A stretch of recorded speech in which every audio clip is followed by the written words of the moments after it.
Hello friends, welcome to খেল দুনিয়া। গতকাল মুম্বাইয়ের কাছে মোহনবাগান 3-1 গোলের ব্যবধানে হেরে আইএসএল কাপ পায়নি, অর্থাৎ মুম্বাই সিটি এফসি চ্যাম্পিয়ন হয়েছে। তবে তোমাদের এটা জানিয়ে রাখি, এই আইএসএল কাপ চ্যাম্পিয়ন না হওয়াতেও মোহনবাগানের কিন্তু কিচ্ছু যায় আসে না, কারণ আসল চ্যাম্পিয়ন কিন্তু মোহনবাগান হয়েই গেছে, সেটা লিগ শিল্ড জিতে। আর লিগ শিল্ডটাকেই কিন্তু ভারতের সবথেকে প্রথম সারির টুর্নামেন্ট হিসাবেই ধরা হচ্ছে, এবং আইএসএল কাপের কিন্তু সে অর্থে কোনো ভ্যালু নেই। হ্যাঁ, প্রাইজ মানি রয়েছে এবং আরও একটা টুর্নামেন্ট জিতলে সেটা ভালো হতো, সেটা কিন্তু অবশ্যই।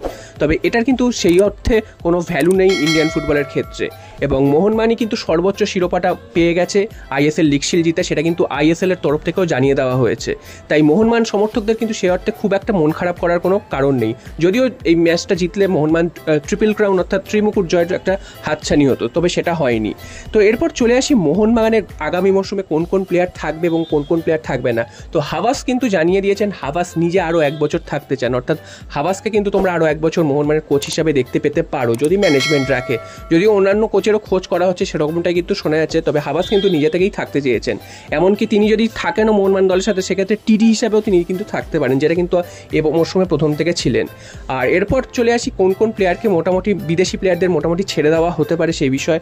প্রথমেই চলে আসে আরমান্দো সাদিকুর কথা।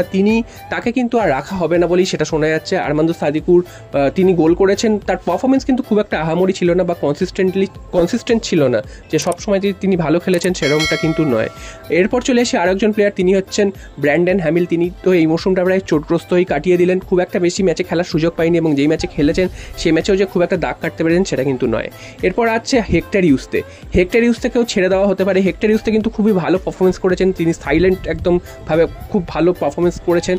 তবে তাকে ছেড়ে দেওয়ার মূল উদ্দেশ্য হচ্ছে তার কিন্তু একটা বয়সের সমস্যা, তার বয়সটা কিন্তু অনেকটাই বেড়ে গেছে, সেক্ষেত্রে কিন্তু তাকে ছেড়ে দেওয়া হতে পারে। এই কারণে এই 3জন বিদেশি ফুটবলারকে এই মুহূর্তে ছেড়ে দেওয়া হতে পারে বলেই গুঞ্জন। জনি কাউকো, তাকে নিয়েও একটা গুঞ্জন রয়েছে। জনি কাউকো প্রথম দিকে এসে কিন্তু খুব ভালো ফুটবল খেলছিলেন, তবে গতকালের ম্যাচ বা সেমিফাইনাল ম্যাচ, লাস্ট কয়েকটা ম্যাচে তিনি কিন্তু সেভাবে দাগ কাটতে পারেননি। তো অন্যান্য ম্যাচগুলো জিতে গেছে বলে অসুবিধা হয়নি, তবে গতকালের ম্যাচে যেহেতু মোহনবাগান হেরে গেছে, তার পারফরমেন্সটা কিন্তু খুবই চোখে পড়েছে, এবং তিনি কিন্তু তার ভুলেই কিন্তু অনেকগুলো গোল খেয়েছে মোহনবাগান। তো জনি কাউকোকেও সম্ভবত সামনের মরশুমে নাও রাখা হতে পারে। তো এবার চলে আসি মোহনবাগানে তাহলে কোন বিদেশি প্লেয়ার আসতে পারে। তো জেমি ম্যাকলারেনের নাম তোমরা শুনেইছো অলরেডি। তো জেমি ম্যাকলারেনের সাথে নাকি চুক্তিও হয়ে গেছে কনফার্ম, এবং 2+1 ডিলের চুক্তি হয়েছে, এরকমটাই কিন্তু ময়দানে খবর বেরিয়ে এসছে।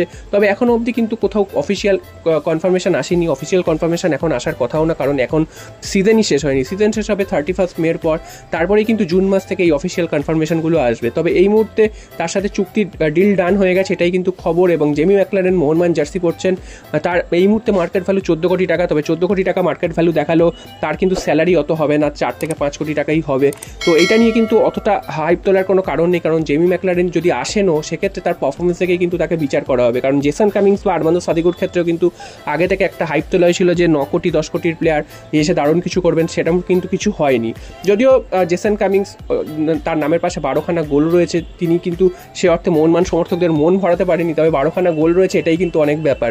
তো দেখা যাক জেমি ম্যাকলারেন যদি মোহনবাগান জার্সিতে আসেন, সেক্ষেত্রে তিনি মোহনবাগান সমর্থকদের মন ভরাতে পারেন কি না।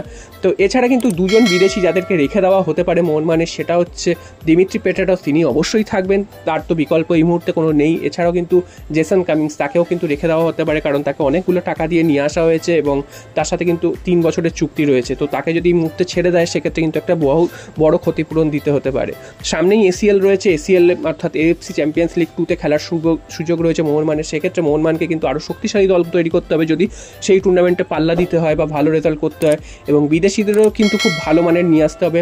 অলরেডি কিন্তু 100 কোটি টাকার টিম হবে বলে একটা কিন্তু ডিসাইড করেই দিয়েছে মোহনবাগান ম্যানেজমেন্ট। দেখা যাক শেষ পর্যন্ত 100 কোটির হয় কি তার বেশি হয় কি কম হয়, সেটা তো সময়ই বলবে। তবে মোহনবাগানকে কিন্তু খুব বুদ্ধি করে দল গড়তে হবে, এবং বিদেশিদেরও কিন্তু ভালোভাবে চয়ন করতে হবে, সেটাও কিন্তু দেখতে হবে। এবং বেশ কিছু ভারতীয় ফুটবলার, তাদেরকেও কিন্তু রিপ্লেস করতে হবে, এবং বেশ কিছু ভারতীয় ফুটবলারকে নিতেও হবে। দেখা যাক। এই মুহূর্তে জেমি ম্যাকলারেন কিন্তু কনফার্ম হয়েছে বলেই শোনা যাচ্ছে, তাই জন্য তোমাদের খবরটা জানিয়ে দিলাম, যদিও এখনও কোথাও অফিসিয়াল কিন্তু কনফার্মেশন আসেনি। এরপর চলে এসে আরও একটা খবর, সেটা হচ্ছে গতকাল আইএসএল শেষ হয়েছে। আইএসএল শেষ হওয়ার পর কিন্তু যে পুরস্কার বিতরণী অনুষ্ঠান হয়েছে, সেখানে কিন্তু দিমিত্রি পেট্রাটস টুর্নামেন্টের সেরা প্লেয়ার হয়েছে, তার জন্য তাকে কিন্তু গোল্ডেন বল দেওয়া হয়েছে। এছাড়াও গোল্ডেন গ্লাভস পেয়েছেন মুম্বাই সিটি এফসির পূর্বা লাচিংপা। আর এমার্জিং প্লেয়ার হয়েছে বিক্রম প্রতাপ সিং, তিনিও কিন্তু মুম্বাই সিটি এফসির। এই হচ্ছে এই হচ্ছে ট্রফি লিস্ট, এবং সর্বোচ্চ গোলদাতা অবশ্যই কেরালা ব্লাস্টার্সের দিমান্টিকাস। তো এই হচ্ছে পুরস্কার বিতরণী অনুষ্ঠানে এইগুলোই দেওয়া হয়েছে। তো দেখা যাক সামনের বছর মোহনবাগান আরও ভালো দল তৈরি করে ত্রিমুকুট বা ISL league shield, AFC competition এগুলোতে ভালো রেজাল্ট করতে পারে কি।